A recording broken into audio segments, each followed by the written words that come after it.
नमस्कार मंडळी.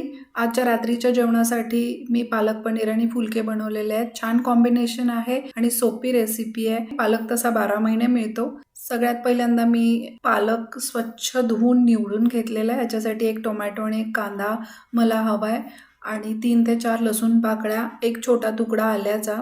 कांदा उभा चिरून घेतलेला आहे. टोमॅटो मी मोठे काप करून घेतलेले आहेत. टोमॅटो मधल्या बिया काढून घेतलेल्या आहेत आणि पाणी मी उकळायला ठेवलेले आहे. पालक पनीर मी बनवत असताना नेहमी ह्या पद्धतीने बनवते, कारण ह्या प्रकारे माझं खूप टेस्टी पण होतं आणि सोपी रेसिपी आहे. कोणी पहिल्यांदा बनवत असेल तर अजिबात चुकणार नाही. पाण्याला उकळी आल्यानंतर मी त्याच्यामध्ये हे टोमॅटो आणि कांद्याचे जे काप आहेत ते घालणार आहे. त्याच्याच बरोबर आलं लसूण सुद्धा मी त्याच्यामध्ये घालणार आहे. तर हे सगळं आलं लसूण मी पाण्यामध्ये घातलेलं आहे आणि ह्याला उकळायला ठेवायचे. 10 मिनिटासाठी उकळून घ्यायचे. थोडासा कांदा जो आहे सॉफ्ट झालेला आहे. 10 मिनिटानंतर मी ह्याच्यामध्ये पालक घातलेला आहे. तर पालक आपल्याला जास्त वेळासाठी उकळायचा नाही आहे, फक्त मी 1 मिनिटासाठी, म्हणजे त्याचा जो रंग आहे पालकचा तो जास्त हिरवा होण्यासाठी, गडद हिरवा होण्यासाठी फक्त 1 मिनिटासाठी मी पाण्यामध्ये घातलेलं आहे. लगेचच 1 मिनिटानंतर आपण हे सगळं काढून घेणार आहे आणि निथळून पाणी वेगळं आणि पालक टोमॅटो कांदा वेगळा करून घ्यायचा आहे आणि थोडंसं थंड होऊ द्यायचं आहे ह्याला. हे थंड होईपर्यंत फुलका आपण जो तयार करणार आहे त्याच्यासाठी तयारी करतोय. पीठ मळून घेतलेलं आहे मी. तर इथे मी या व्हिडिओमध्ये फुलका कसा बनवतात किंवा त्याचं पीठ मी दाखवलेलं नाही आहे, पण जर तुम्हाला फुलक्याची रेसिपी पाहायची असेल तर सेपरेट व्हिडिओ मी शेअर केलेला आहे, तो तुम्ही पाहू शकता. हे थंड झालेलं आहे. मिक्सरच्या जारमध्ये मी घातलेलं आहे. जर हिरव्या मिरचीचा तुम्हाला वापर करायचा असेल तर 2 हिरव्या मिरच्या तुम्ही याच्यामध्ये वापरू शकता, पण लहान मुलांसाठी मी बनवते तर हिरवी मिरची मी इथे वापरलेली नाही आहे. 4 ते 5 काजू किंवा मेलन सीड्स, टरबुजाच्या बिया 4 ते 5 चमचे तुम्ही ह्याच्यामध्ये घालू शकता. पाणी न घालता मी ही पेस्ट तयार केलेली आहे आणि खूप छान हिरवा रंग असा आलेला आहे. थोड्या वेळासाठी बाजूला ठेवूयात आणि फोडणीसाठी आपण पॅनमध्ये 2 ते 3 मोठे चमचे तेल गरम केलेलं आहे. तेल कमी सुद्धा तुम्ही वापरू शकता.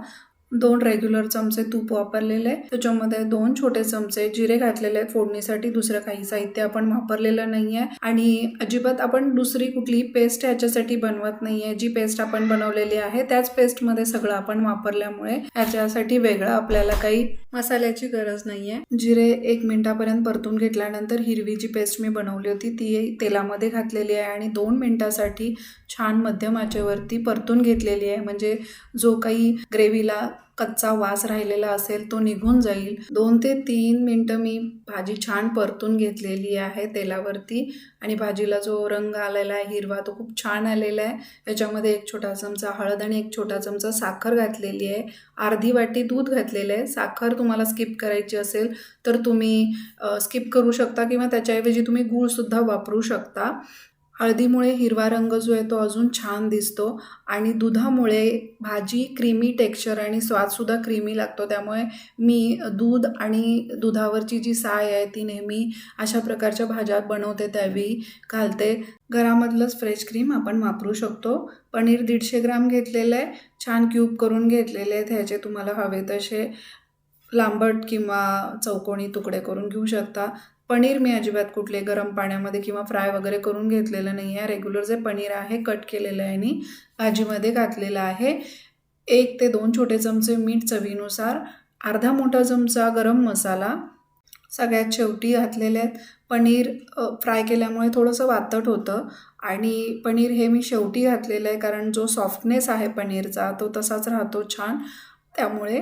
आणि भाजीमध्ये हा गरम मसाला मीठ सगळं मिक्स करून घेतलेलं आहे आणि भाजी आपली छान तयार झालेली आहे. आपण आता फुलके बनवतो. फुलक्याचं पीठ मी अगोदरच भिजवून ठेवलं होतं, तर हाताच्या आकाराचे मी छान गोल फुलके लाटून घेतलेले आहेत. एका बाजूने तव्यावरती भाजून तुम्ही दुसरी बाजू डायरेक्ट फ्लेमवरती सुद्धा भाजू शकता किंवा तव्यावरती जशा प्रकारे मी भाजलेले आहे तसं पण तुम्ही भाजू शकता. अशा प्रकारे काही पंजाबी स्टाईलच्या भाज्या करते त्यावेळी मी फुलका, पराठा असे नेहमी वेगवेगळे रोटीचे प्रकार बनवत असते. वरून थोडंसं तूप लावलेलं आहे आणि फुलका मी काढलेला आहे. अशा प्रकारे सगळे फुलके मी बनवून घेतलेले आहेत आणि फुलके भाजल्यानंतर लगेचच मी कॅसेरोलमध्ये ठेवलं आहे. त्यामुळे फुलके जास्त वेळासाठी मऊ राहतात आणि गरम पण राहतात. अशा वेगवेगळ्या प्रकारे हिरव्या भाज्या बनवून मी माझ्या मुलांना घालते, तर ताटातली चपाती केव्हा संपते त्यांच्या कळतही नाही.